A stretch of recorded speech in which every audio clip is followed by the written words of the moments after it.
First story is titled, Am I the a-hole for telling my cousin what our family were saying about his wife and causing him to cut everyone off financially? My uncle had a kid from an affair who he abandoned to the system. My grandmother found out when he was 12 and took him in.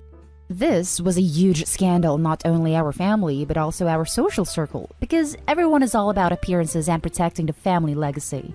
If I'm being honest, my family weren't very nice about my cousin. I remember when he first came to live with our grandparents, my own mother told me not to socialize with him too much in front of outsiders so he doesn't ruin my reputation. I was 8. When he graduated, the family didn't want him involved in the family business because of his parentage and also because he was pretty closed off and was only close to our grandparents and no one else in the family. So our grandfather gave him some money to start something of his own. The family business hasn't been doing well for a long time, but my cousin is doing better than ever. Despite everything, he's been financially helping all of us for a few years now. Recently, our grandparents told everyone he was married and expecting a baby. This was a huge shock to the family. Our grandfather admitted he suspects our cousin got the woman pregnant by mistake and chose to do the right thing based on a few conversations he had with him before he announced his marriage. My family immediately cyber-talked his wife and they said some awful things about her, and everyone was complaining that he could have done so much better. My dad was even encouraging everyone to make things hell for her so she leaves. I told my cousin what they said. I'd like to say I did it for selfless reasons, but I didn't. He's paying for my tuition after my parents refused to help since I dropped out the first time, and based on his personality, I doubt he's going to be very forgiving once they started this crusade against his pregnant wife. Well, he cut everyone off except me and our grandparents. He never told anyone it was me, but since everyone is floundering trying to figure out what they're going to do now and I'm not, it didn't take much for them to figure out I was the snitch. Now, my family are angry at me and calling me all sorts of names. So, am I the a-hole? Now for the top comments. Not the a-hole. They never accepted him as a family member. If they never accepted him, why do they deserve his help? They don't. They were mooching off him and only wanted his money. They didn't care about treating him like family. You were right to let him know exactly how they felt about him and his pregnant wife. You seem to actually care and accept him as family, so it's not selfish to let him know. He may be helping you with college, but you care and treat him well. You have accepted him as family. Good job. Not the a-hole. The biggest and best indicator that you're not the a-hole is precisely because what you said below. Now, my family are angry at me and calling me all sorts of names. Your family is messed up, so what they think is wrong is most certainly what's right and decent. Not the a-hole. Stick with the grandparents who've proven they'll stand by their grandchildren, like they did with their cousin. And your cousin who has done things out of the kindness of his heart. But these people have been nothing but awful. Get the hell out of your parents' sphere of influence as soon as you can. Not the a-hole. Never piss off the one holding purse strings. Even if your motive were less than pure, you did the right thing to let him know what they say behind his back. Another saying I heard was, never bite the hand that feeds you. Now for the next story. Am I the a-hole for forcing my brother-in-law to hold my baby, his nephew, just for a bit while I was folding laundry and traumatizing my brother-in-law? I honestly didn't know the reason why he was so reluctant. This happened a few days ago. So, while I, 25 female, was around 6 months pregnant, my husband, 25 male, was unfortunately furloughed from his job, so we moved into his brother's, 38 male, house. His brother's fairly well off, and I'm not exactly sure what he does for a living, but he's mostly just in his office from 8 a.m. to 8 p.m., so I don't really interact with him. I do appreciate that he let us move in while we were in a tight spot. When we moved in, he made it a hard rule that I will have nothing to do with the baby, so don't expect anything from me. But otherwise, y'all can have free reign of the house. That was 5 months ago. Brother-in-law actually doesn't really interact with any of his nieces or nephews. Sister-in-law's kids, 4 of them all under 10, as my husband has told me. Though he does send them gifts for birthdays and stuff, but definitely not an involved uncle. Skip to now, we have a beautiful baby boy. And brother-in-law stayed true to his words of not wanting anything to do with his nephew, and he just mostly stays in his office. My husband thankfully landed a job in the same field as his last job about a week ago. And even better, he's able to work from home. So we're set to move when we can save up a little more. And he was working when everything went down. Yesterday, while I was folding laundry, my son was getting fuzzy and wanted to be held. And at that moment, my brother-in-law came out of his office to grab something. I asked him if he could just quickly hold his nephew while I finished up folding laundry. Casually just says, "Nah, I'm good," and started to walk away. I admit I got really freaking mad at that point. Like he can't even help for a minute while I finish up folding laundry? So I picked up my son and walked over to brother-in-law and placed him in his hands and said, "Just help out. It's just a baby. It won't kill you or anything." My yelling upset my son, so he started crying. He handed me back my child and very coldly says, "I told you, I'm good." And then he quickly retreated to his office.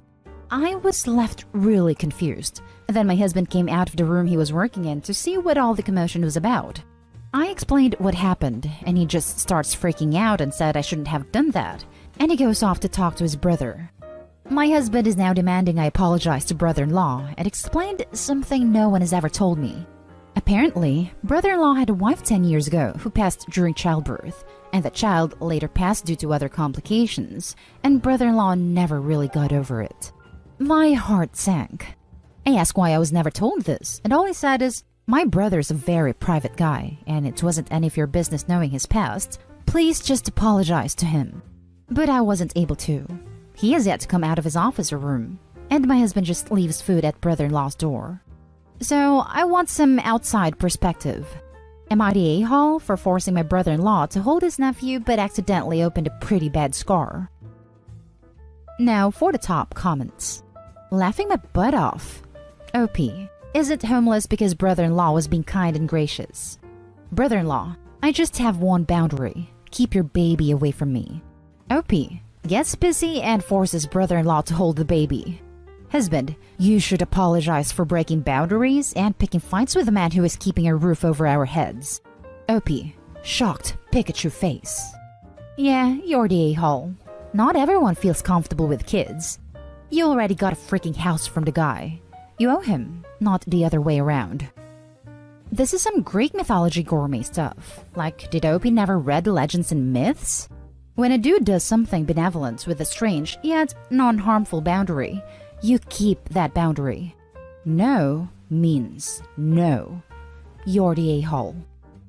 You're the a-hole. He said no. No means no. Yes, you're a giant a-hole for bullying a grown man into doing what you wanted. It doesn't even matter why I didn't want to hold your baby, but it does make it that much worse. You owe him a very sincere apology. They literally live in the guy's house, but still thinks it's okay to cross the one boundary he had. You're the a-hole. No means no. He does not mean no, but this one time I'll make an exception, lols. You don't need to know the reason why. You just needed to respect his one house rule. He was kind enough to let you stay there while you and your hubby got back on your feet, and he only had one thing he asked of you, and you still couldn't follow through with that. The next story is titled, Am I the a-hole for telling my future sister-in-law that I won't be attending her child-free wedding, causing a lot of my other family members to drop out as well? My future sister-in-law is marrying my brother next summer, and they are planning to have a child-free wedding. I have about 3 other sisters and we all have kids, as do most of my cousins at this point. Our family is kinda spread out over the country, and my brother/sister-in-law's wedding is out of the state for most of us. Once I found out they wanted to make it child-free, I began to lose interest in going to the wedding. I don't want to be away from my kids for a couple of days, and it is just a hassle to find them living arrangements for when my husband and I are gone, especially since most of our adult family members will be at the wedding. We'd have to leave the kids with some friends. However, I get that it is her wedding and her decision, so I just declined to go, stating that I don't want to leave my kids alone without any family to watch them.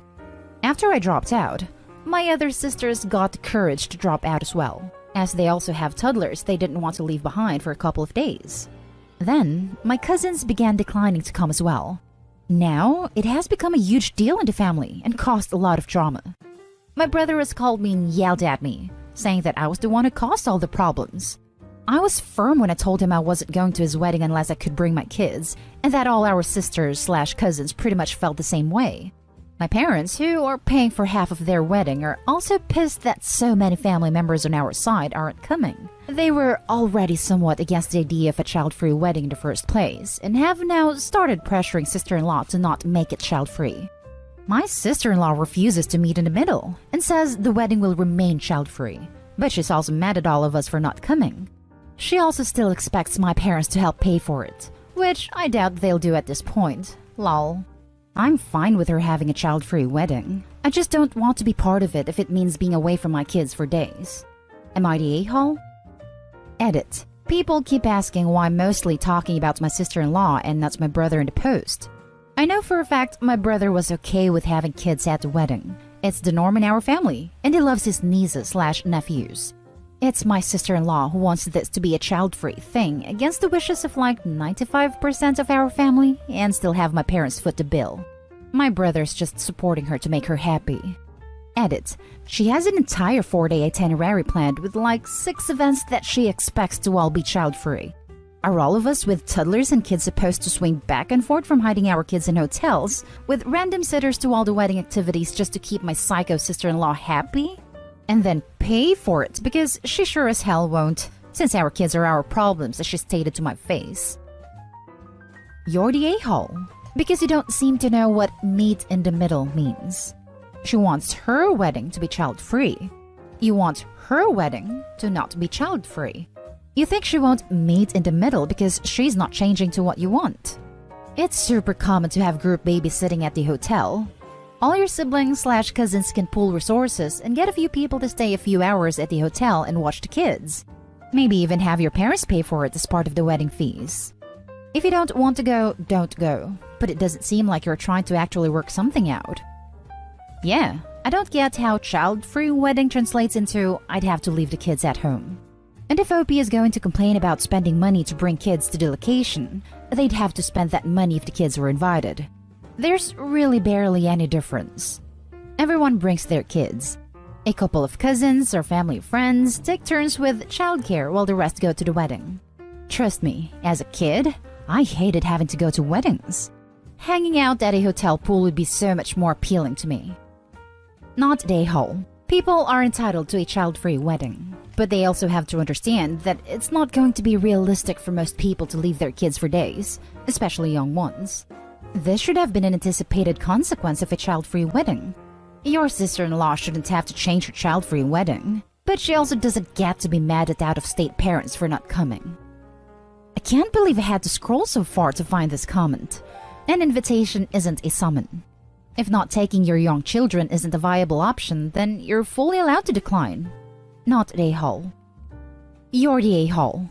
First of all, you're not fine with it, so stop saying you are. You're just trying to make yourself feel better.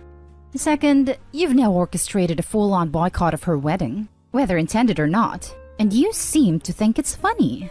That's cruel. I don't think this is about the kids. I think you just don't like her and won't admit it because it makes you look bad. If you love your brother, you would find a way to be there, period. I have a hard time believing that there's no possible way you can group the kids together with a babysitter for a few hours. Of course you can, but you don't want to. I'd be crushed if I were her, receiving this welcome into the family. Also, she's blaming only her sister-in-law, as if her brother has nothing to do with it. The last story is titled, Am I the a-hole for kicking my sister out after she didn't do what she said she would? I, 21 female, had a baby 8 days ago via scheduled cesarean. Father isn't around, and I knew he wouldn't be since day one. My sister, 29, we'll call her Annie, fake name, is recently divorced and suffers with infertility. Every time there's a new baby in the family, she offers to help out. Annie asked if she could stay with me for a few weeks after the baby is born and for the few days before to help out. I said yes, knowing I'd need the help. The problems started from when we came home. Annie takes her, like literally does everything baby-related, except for nappy changes. She creates mess, which I end up having to clean up everything, while trying to cook for myself/order food, and it has to be done to Annie's preference too if I'm ordering. 5 days ago, I started recording the amount of time I spent with my baby versus what Annie did. Over the last 5 days, I spent a total of 8 hours with my baby, Annie nearly all the rest of the time. I tried asking her to step back a bit and help out with chores like she said she would, but she got defensive. Things got on my last nerve today around an hour ago, realizing she hadn't actually given me back my child all day except once to change her. I'm not really sure what got into me, but I lost my cool. I told her to get out and not come back until she can learn to respect that this is not her baby, and stop taking over everything except the gross bits. My mom called me, saying it was an a-hole move since Annie just wants a baby of her own. And I said that I don't care. I have barely got to see my own child. Am I the a-hole? Edited to add, sudden outburst was caused by her practically refusing to give me my baby. Now for the top comments. My mom called me, saying it was an a-hole move since Annie just wants a baby of her own. But this baby is not available. It's not hers. It's yours and yours only. If she wants one so badly, she should look into adoption. Absolutely not the a-hole. Exactly, not the a-hole. It is important for you to bond with your baby, not only her. She needed to realize that she couldn't push you around and literally hog your baby. Not the a-hole at all. Tell your mom that what your sister wants is not your problem. You want your baby. Pete's sake. Not the a-hole. It sounds like your sister needs some therapy to deal with her infertility. Or just adopt. And that's the end of this video, folks. As always, leave a comment and hit like and subscribe. And if you want more of this content, turn your notification on to get updated on the latest videos. And I'll catch you in the next one. Stay safe.